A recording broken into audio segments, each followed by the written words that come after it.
नमस्कार। आकाशवाणी जयपुर अजमेर से प्रस्तुत हैं प्रादेशिक समाचार।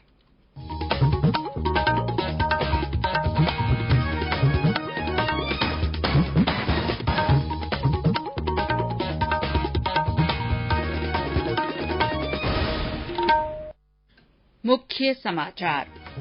पीवी सिंधु टोक्यो ओलंपिक की महिला एकल बैडमिंटन स्पर्धा के सेमीफाइनल में पहुंची।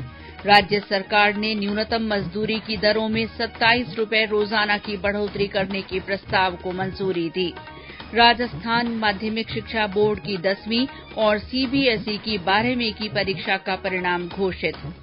प्रदेश कांग्रेस प्रभारी अजय माकन ने कहा, कई मंत्रियों ने स्वेच्छा से पद छोड़ने और संगठन में काम करने का प्रस्ताव दिया।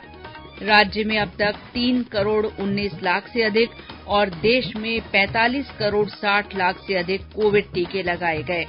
और प्रदेश के ज्यादातर हिस्सों में मानसून सक्रिय। करौली के श्री महावीर जी में सर्वाधिक 268 मिलीमीटर बारिश दर्ज।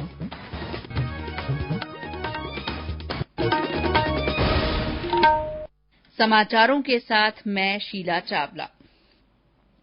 18 वर्ष से अधिक आयु वर्ग के लिए सरकारी केंद्रों पर निःशुल्क राष्ट्रव्यापी कोविड टीकाकरण अभियान जारी है।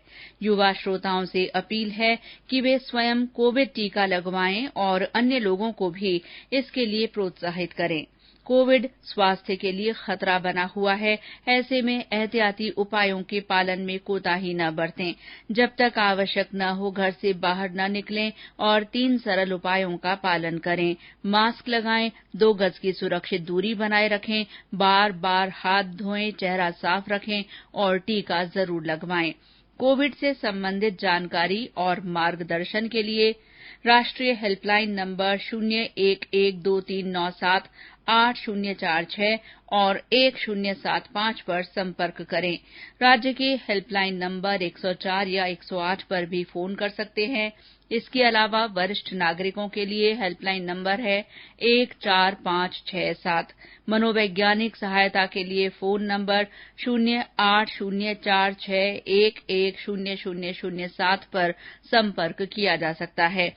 कोविड बाद की समस्याओं के बारे में श्रोता फोन नंबर 181 पर जानकारी ले सकते हैं।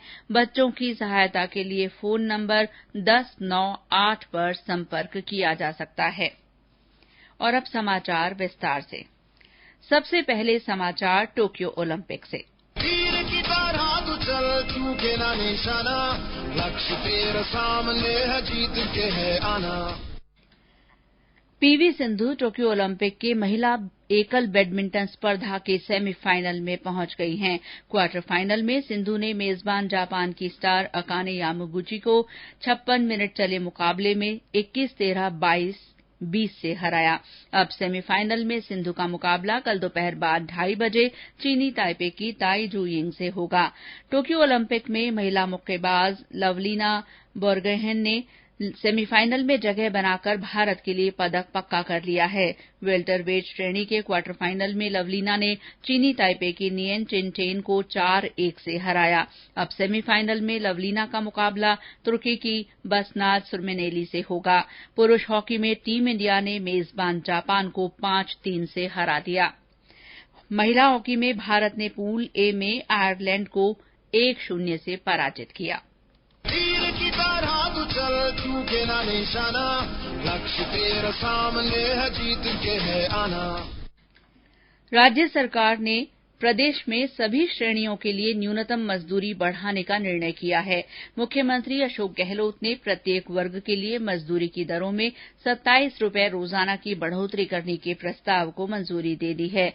बढ़ी हुई दरें पिछले साल 1 जुलाई से लागू होंगी। श्रम विभाग की अधिसूचना के अनुसार अब अकुशल श्रमिक को 252 रुपए रोजाना या 6,552 रुपए हर महीने, अर्ध कुशल को 264 रुपए रोजाना या 6,864 रुपए हर महीने, जबकि कुशल श्रमिक को अब 276 रुपए रोजाना और 7,176 रुपए हर महीने देय होगा।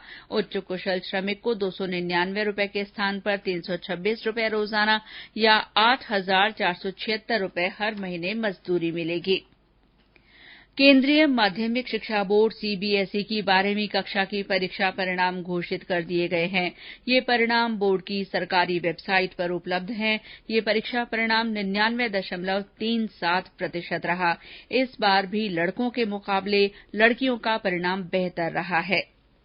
राजस्थान माध्यमिक शिक्षा बोर्ड ने आज सेकेंडरी परीक्षा का परिणाम घोषित कर दिया। परिणाम 99.56% रहा। बोर्ड के अध्यक्ष डॉ डीपी जारोली ने बताया कि इस साल 10वीं की परीक्षा के लिए कुल 12,55,697 परीक्षार्थियों ने पंजीयन कराया था। इस बार रिकॉर्ड 12,04,600 विद्यार्थियों ने प्रथम श्रेणी प्राप्त की है। इसी तरह प्रवेशिका का परिणाम 99.41% और वरिष्ठ उपाध्याय परीक्षा का परिणाम 99.79% रहा। बूंदी के एक निजी विद्यालय के नेत्रहीन छात्र खुशीराम मीणा ने 92% अंक प्राप्त किए हैं। गौरतलब है कि इस साल बोर्ड ने कोरोना के कारण 10वीं की परीक्षा का आयोजन नहीं किया था। विद्यार्थियों को 8वीं और 9वीं कक्षा में प्राप्त अंकों के आधार पर प्रमोट किया गया है। राजस्थान कर्मचारी चयन बोर्ड ने सार्वजनिक निर्माण विभाग, जल संसाधन विभाग, जन स्वास्थ्य अभियांत्रिकी विभाग और राजस्थान राज्य कृषि विपणन बोर्ड के लिए आयोजित कनिष्ठ अभियंता सिविल डिप्लोमा धारक सीधी भर्ती परीक्षा 2020 का परीक्षा परिणाम जारी कर दिया है। कांग्रेस के प्रदेश प्रभारी अजय माकन ने आज अपने प्रवास के तीसरे दिन जयपुर में प्रदेश कांग्रेस कार्यालय में पार्टी पदाधिकारियों के साथ विस्तार से चर्चा की। चर्चा में श्री माकन ने सरकार और संगठन के कामकाज के बारे में पदाधिकारियों से फीडबैक लिया। बैठक के बाद पत्रकारों से बातचीत में श्री माकन ने बताया कि उन्होंने 115 विधायकों और सभी प्रमुख नेताओं से विचार विमर्श किया है। उन्होंने कहा कि संगठन तथा सरकार के बीच तालमेल और मजबूत हो ताकि 2023 के चुनाव में सत्ता में कांग्रेस की वापसी हो सके। उन्होंने कहा कि सरकार के कामकाज से कांग्रेस के विधायक पूरी तरह संतुष्ट हैं और सरकार की उपलब्धियों को पार्टी के पदाधिकारी और विधायक जन जन तक पहुंचाने का काम करेंगे। उन्होंने कहा कि कई मंत्रियों ने स्वेच्छा से अपना पद छोड़ने और संगठन में काम करने का प्रस्ताव भी दिया है। हमारे संगठन के अंदर ऐसे भी लोग हैं जो कि सरकारी ओहदों को भी छोड़ करके संगठन के लिए काम करने के लिए आतुर हैं। हमें ऐसे लोगों पे गर्व है और सरकार के अंदर जो विकास के कार्य हुए हैं और ऐसे हमारे साथी जो कि संगठन के लिए सब कुछ छोड़ करके कार्य करने को तैयार हैं, ऐसे लोगों के साथ में मिल करके मैं समझता हूं कि हम लोग वापस 2023 के अंदर कांग्रेस पार्टी सरकार बनाएगी। आज जब हम लोगों ने यहां पर प्रदेश कांग्रेस कमेटी में जो पदाधिकारियों से चर्चा करी तो उसमें भी हम लोगों ने निरंतर चर्चा सब लोगों से हो रही है और अच्छे लोगों की नियुक्तियां अच्छी जगह के ऊपर होंगी और जल्द होंगी।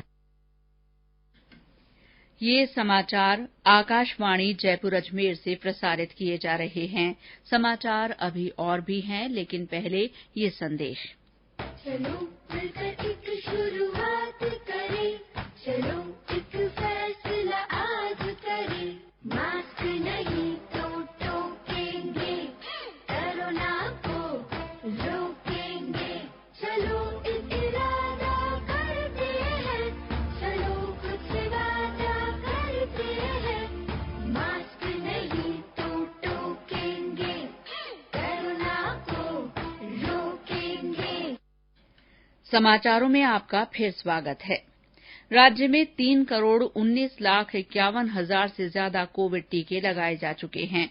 प्रदेश में आज भी 2,105 टीकाकरण सत्र आयोजित किए गए, जिनमें 2,04,000 से ज्यादा टीके लगाए गए। अब तक 2,46,43,000 से ज्यादा लोगों को पहला टीका लगाया गया है। वहीं 73,08,000 से ज्यादा लोगों को टीके की दोनों डोज दी जा चुकी हैं। केंद्रीय स्वास्थ्य मंत्रालय के निर्देशों के अनुसार दूसरा टीका लगाने वालों लोगों को इन दिनों प्राथमिकता दी जा रही है। प्रदेश के 8 जिलों में पिछले 24 घंटों में कोरोना के 28 नए मामले सामने आए हैं। बाकी सभी 25 जिलों में एक भी नया रोगी नहीं मिला है। सबसे ज्यादा 8 मामले जयपुर में, 6 मामले श्रीगंगानगर में और 4 मामले सीकर से रिपोर्ट हुए हैं। प्रदेश में सक्रिय मामलों की संख्या अब घटकर 254 हो गई है। देश में अब तक राष्ट्रीय टीकाकरण अभियान में 45 करोड़ 60 लाख से अधिक कोविड टीके लगाए गए हैं। स्वास्थ्य मंत्रालय ने बताया कि कल 51,83,000 से ज्यादा लोगों को टीके लगाए गए। पिछले 24 घंटे के दौरान कोविड से 42,000 से अधिक लोग स्वस्थ हुए हैं। इन्हें मिलाकर अब तक 3 करोड़ 7 लाख से ज्यादा लोग कोविड संक्रमण से स्वस्थ हो चुके हैं। कल 44,000 से ज्यादा नए कोविड मामलों की पुष्टि हुई है। देश में कोविड से स्वस्थ होने की दर अब 97.38% हो गई है। केंद्र सरकार की ओर से कोरोना के प्रति जागरूकता लाने के लिए जन आंदोलन चलाया जा रहा है। इसी के तहत आकाशवाणी जयपुर के समाचार बुलेटिनों में प्रसारित की जा रही विशेष श्रृंखला जनता का संदेश जनता के नाम में सुनिए हमारे श्रोता का संदेश। मैं दिनेश कुमार एरवाल ग्राम जीटिया ग्राम पंचायत जीकड़िया पंचायत समिति बकानी जिला जलावर से बोल रहा हूँ। मेरा सभी देशवासियों से निवेदन है कि 18 वर्ष की आयु प्राप्त सभी नागरिक टीका लगवाए, मुंह पर मास्क लगाए और अति आवश्यक होने पर ही घर से बाहर जाए। जय हिंद। और अब मौसम। प्रदेश के ज्यादातर हिस्सों में मानसून सक्रिय है, जिसके कारण पिछले 24 घंटों में भरतपुर, दौसा, अलवर, झुंझुनू, चूरू और हनुमानगढ़ जिलों में कई जगह भारी बारिश हुई है। करौली जिला मुख्यालय और आसपास के इलाकों में अच्छी बारिश से पांचना बांध और नदियों में पानी की आवक जारी है। मासलपुर बसेड़ी मार्ग पर आरोंदा की नदी में तेज बहाव में एक गाड़ी के बह जाने से 4 लोग बाल बाल बच गए। जिले के श्री महावीर जी में सबसे ज्यादा 268 मिलीमीटर बारिश दर्ज की गई। धौलपुर जिले में तीसरे दिन भी बारिश का दौर जारी है। सिरोही के माउंट आबू सहित अनेक स्थानों पर आज बारिश हुई। मौसम विभाग के निदेशक राधेश्याम शर्मा ने बताया कि अगले 4-5 दिन पूरे प्रदेश में अच्छी बारिश की संभावना है। Well mark low pressure area Jharkhand और एडजॉइनिंग वेस्ट बंगाल के ऊपर बना हुआ है। इसके अलावा एक नया fresh low pressure system central Uttar Pradesh के ऊपर भी बना हुआ है। इन दोनों सिस्टम के प्रभाव से अगले 5-6 दिनों तक राजस्थान में मानसून पूरी तरह से सक्रिय रहेगा। आज यदि देखें तो भरतपुर, जयपुर और अजमेर संभाग के जिलों में कहीं कहीं भारी से अति भारी बारिश होने की संभावना है। इसके अलावा 31 जुलाई से बारिश की गतिविधियों में और बढ़ोतरी होगी। कोटा, अजमेर, जयपुर, उदयपुर संभाग के जिलों में भी कहीं कहीं भारी से अति भारी बारिश होने व इन संभाग के जिलों में 1-2 स्थानों पर एक्सट्रीमली हेवी यानी कि अत्यंत भारी बारिश 200 mm के आसपास भी दर्ज की जा सकती है। पश्चिम बंगाल के हावड़ा में भारी बारिश के कारण हावड़ा बीकानेर स्पेशल रेलगाड़ी को आज रद्द कर दिया गया है। इस कारण 1 अगस्त को बीकानेर हावड़ा ट्रेन भी रद्द रहेगी। राज्य सरकार ने आज एक आदेश जारी कर भारतीय वन सेवा के अधिकारी दीप नारायण पांडे को प्रधान मुख्य वन संरक्षक के पद पर पदस्थापित किया है। श्री पांडे को श्रुति शर्मा के स्थान पर लगाया गया है, जो कल सेवानिवृत्त हो जाएंगी।